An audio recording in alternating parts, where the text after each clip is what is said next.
Во Владикавказе прошел открытый конкурс пианистов имени Заремы Лулаевой. Юные дарования исполнили произведения Шостаковича, Чайковского и Рахманинова. В жюри именитые деятели искусств, они же ученики первой остинской пианистки Заремы Лулаевой.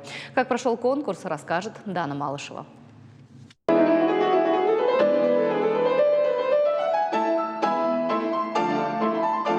Шостакович, Чайковский, Рахманинов в исполнении студента Владикавказского колледжа искусств. Второй открытый конкурс юных пианистов имени Заремы Лулаевой богат на таланты. 43 человека от 7 до 15 лет. Все они уже прошли отборочный этап, где показали технику исполнения и артистизм.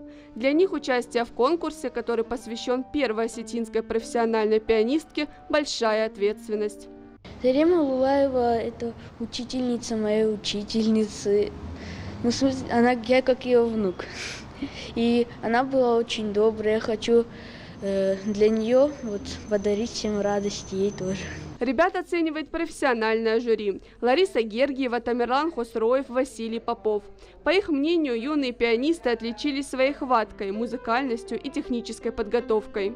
Малыши некоторые просто удивляют своей хваткой, так орлиным взглядом сверху на произведение и хорошей подготовкой. Конечно, они все разные, и у кого-то вперед выходит музыкальность, артистизм, а у кого-то техническая оснащенность.